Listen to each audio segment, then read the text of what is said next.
میں تمہارے درمیان عداوت ڈالوں گا، تیرے اور عورت کے درمیان، تیری نسل اور عورت کی نسل کے درمیان۔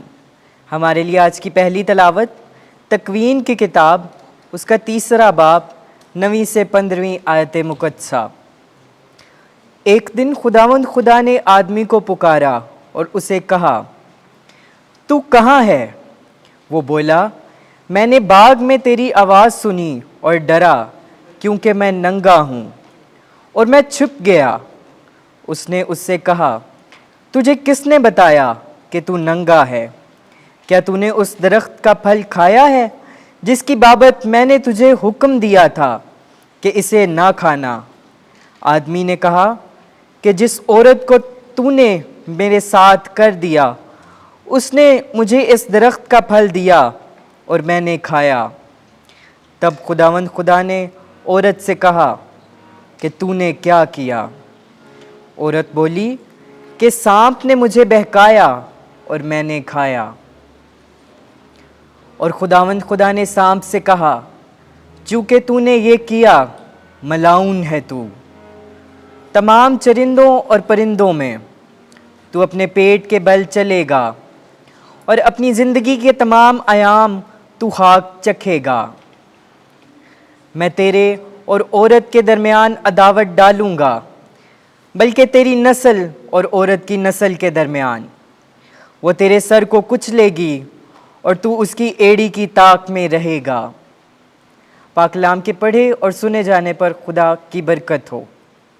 زبور 130 جماعتی جواب۔ خداوند کے پاس شفقت اور کثرت سے فدیہ ہے۔ اے خداوند، میں گہرائیوں میں سے تجھے پکارتا ہوں۔ اے خداوند، میری آواز سن، میری منت کی آواز پر تیرے کان متوجہ ہوں۔ جماعتی جواب۔ خداوند کے پاس شفقت اور کثرت سے فدیہ ہے۔ اے خداوند، اگر تو بدیوں کا یاد رکھنے والا ہو تو اے خداوند کون ٹھہرے گا؟ لیکن تیرے پاس گناہوں کی مغفرت ہے تاکہ ادیب سے تیری عبادت ہو۔ جماعتی جواب۔ خداوند کے پاس شفقت اور کثرت سے فدیہ ہے۔ میری جان خداوند کی منتظر ہے، میں اس کے کلام پر امید رکھتا ہوں۔ میری جان خداوند کی زیادہ منتظر ہے پاسبانوں کی نسبت جو فجر کو دیکھتے ہیں۔ جماعتی جواب۔ خداوند کے پاس شفقت اور کثرت سے فدیہ ہے، کیونکہ خداوند کے پاس شفقت ہے اور اس کے پاس کثرت سے فدیہ ہے، اور وہ اسرائیل کا فدیہ دے کر اس کی تمام بدیوں سے اسے چھڑائے گا۔ جماعتی جواب۔ خداوند کے پاس شفقت اور کثرت سے فدیہ ہے۔ ہم ایمان رکھتے ہیں اور اسی لیے ہم بولتے ہیں۔ ہمارے لیے آج کی دوسری تلاوت مقدس پولوس رسول کا دوسرا خط کرنتھیوں کے نام، اس کے 4 باب کی 13 سے 5ویں باب کی پہلی آیات مقدسہ۔ اے بھائیو، اسی سبب سے کہ ایمان کی وہی روح ہم میں جس کی بابت لکھا ہے کہ میں ایمان لایا اور اسی لیے بولا، ہم بھی ایمان لاتے اور اسی واسطے بولتے ہیں۔ اور ہم جانتے ہیں کہ جس نے خداوند یسوع کو زندہ کیا وہی ہم کو بھی یسوع کے ساتھ زندہ کرے گا اور تمہارے ساتھ حاضر کرے گا، کیونکہ سب چیزیں تمہاری خاطر ہیں، تاکہ جس طرح بتھیروں کے سبب سے فضل افراد سے ہوا ہے، اسی طرح یہ خدا کے جلال کے لیے شکر گزاری کی افراد کا باعث بھی ہو۔ اس لیے ہم ہمت نہیں ہارتے، حالانکہ ہماری ظاہری انسانیت نیست ہوتی جاتی ہے، لیکن باطنی انسانیت روز بروز نئی ہوتی جاتی ہے۔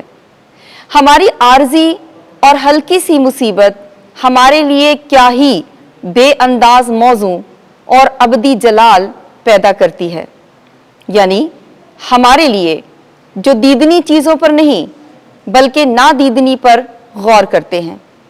کیونکہ دیدنی چیزیں عارضی ہیں مگر نادیدنی ابدی ہیں، کیونکہ ہم جانتے ہیں کہ جب ہماری عارضی سکونت کا یہ خیمہ اجڑ جائے گا تو ہم ایک عمارت خدا سے پائیں گے، یعنی ایک ایسا مسکن جو ہاتھ کا بنا ہوا نہیں بلکہ آسمان پر ابدی ہے۔ پاک کلام کے پڑھے اور سنے جانے پر خدا کی برکت ہو۔ خداوند آپ کے ساتھ ہو۔ انجیل مقدس مرکز کے مطابق اے خداوند تیری تمجید ہو۔ 3 باب 20 سے 35 آیت تک۔ ایک دن یسوع اپنے شاگردوں کے ساتھ ایک گھر میں گیا اور اتنا ہجوم ہو گیا کہ وہ روٹی بھی نہ کھا سکے۔ جب اس کے متعلقین نے یہ سنا تو اس پر قابو پانے نکلے، کیونکہ کہتے تھے کہ وہ دیوانہ ہو گیا ہے۔ اور فقی جو یروشلم سے آئے تھے کہتے تھے کہ اس میں بال-زبول ہے، اور یہ کہ یہ بدروحوں کے سردار کی مدد سے بدروحوں کو نکالتا ہے۔ اور وہ انہیں پاس بلا کر ان سے تمثیلوں میں کہنے لگا کہ شیطان کو شیطان کیوں کر نکال سکتا ہے؟ اور اگر کسی بادشاہی میں پھوٹ پڑے تو وہ بادشاہی قائم نہیں رہ سکتی، اور اگر کسی گھرانے میں پھوٹ پڑے تو وہ گھرانہ قائم نہیں رہ سکتا۔ اور اگر شیطان اپنا ہی مخالف ہو اور اس میں پھوٹ پڑے تو وہ قائم نہیں رہ سکتا، بلکہ اس کا خاتمہ ہو جاتا ہے۔ کوئی آدمی کسی زور آور کے گھر میں گھس کر اس کے اسباب کو لوٹ نہیں سکتا جب تک کہ وہ پہلے اس زور آور کو نہ باندھ لے، اور پھر اس کے گھر کو لوٹے گا۔ میں تم سے سچ کہتا ہوں کہ آدم ذات کو سب کچھ معاف کیا جائے گا، گناہ بلکہ کفر بھی جو وہ بکتے ہیں معاف کیے جائیں گے، لیکن جو روح القدس کے خلاف کفر بکے وہ کبھی معافی نہ پائے گا، بلکہ ابدی قصور کا مجرم ہے، کیونکہ وہ کہتے تھے کہ اس میں ناپاک روح ہے۔ تب اس کی ماں اور اس کے بھائی آئے اور باہر کھڑے ہو کر اس سے بلوا بھیجا، اور بھیڑ اس کے آس پاس بیٹھی تھی، اور وہ کہنے لگے، دیکھ تیری ماں اور تیرے بھائی اور تیری بہنیں باہر تجھے پوچھتے ہیں۔ اس نے ان کے جواب میں کہا کہ کون ہے میری ماں اور میرے بھائی؟ اور ان پر جو اس کے گرد بیٹھے تھے نظر دوڑا کر کہا، دیکھو میری ماں اور میرے بھائی، کیونکہ جو کوئی خدا کی مرضی پر چلے وہی میرا بھائی اور بہن اور ماں ہے۔ انجیل مقدس کے وسیلے سے ہمارے گناہ معاف کیے جائیں۔ اے مسیح تیری ستائش ہو۔